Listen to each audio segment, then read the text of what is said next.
الرحمن الرحیم۔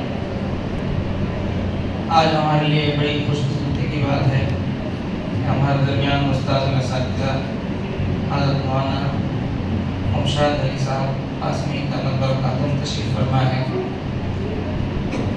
ہم تو اپنے زمانے طالب علم میں حضرت سے زیارت اور ملاقات کوشش کے بعد جا کر مسافہ کا موقع مل جاتا، بڑی خوش قسمتی سمجھتے ہیں۔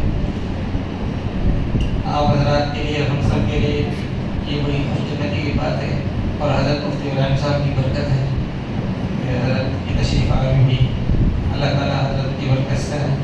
ہم سب کو مولانا مکتب کو اللہ قبول فرمائے۔ حضرت کی تعلیمی میدان میں جو خدمات ہیں ان میں سے بلاسپور کو آپ حضرات اکثر جانتے ہیں، اور ہم جے پور والے فخر کرتے ہیں کہ جے پور کے 100 سے زائد طلبہ وہاں پڑھتے ہیں۔ اس جامعہ کے بانی مبانی اور بنیاد رکھنے والے حضرت مولانا ہیں۔ آج فیض ہر جگہ پہنچ رہا ہے۔ دنیاوی اور عصری تعلیم کے اعتبار سے ہم میں سے آج بھی انٹر کالج کو سمجھتے نہیں ہے انٹر کالج کیا ہوتی ہے۔ حضرت نے 30 سال پہلے انٹر کالج قائم کر دیا، اور اس کے ذریعے سے بڑی خدمات ہو رہی ہیں۔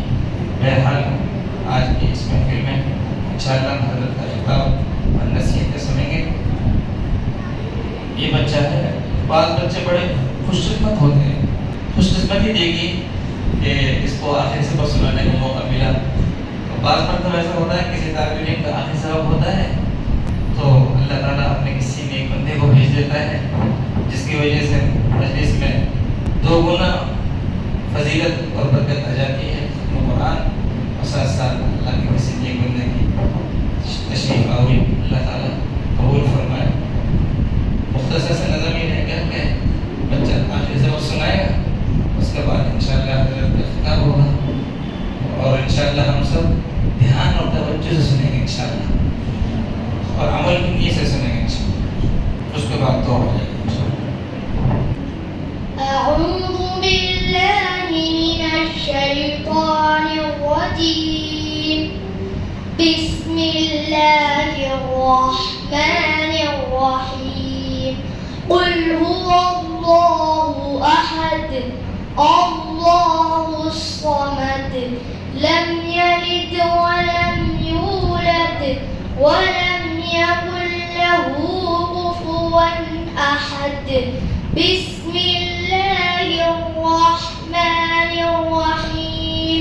قل أعوذ برب الفلق من شر ما خلق ومن شر غاسق إذا وقب ومن شر النفاثات في العقد ومن شر حاسد إذا حسد.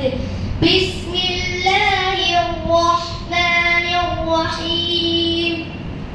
قل أعوذ برب الناس ملك الناس إله الناس من شر الوسواس الخناس الذي يوسوس في صدور الناس من الجنة والناس. بسم الله الرحمن الرحيم.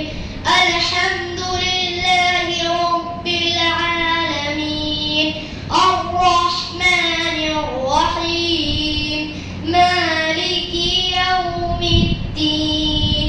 إياك نعبد وإياك نستعين. اهدنا الصراط المستقيم صراط الذين أنعمت عليهم غير المغضوب عليهم ولا الضالين آمين. بسم الله الرحمن الرحيم. ألف لام ميم. ذلك الكتاب لا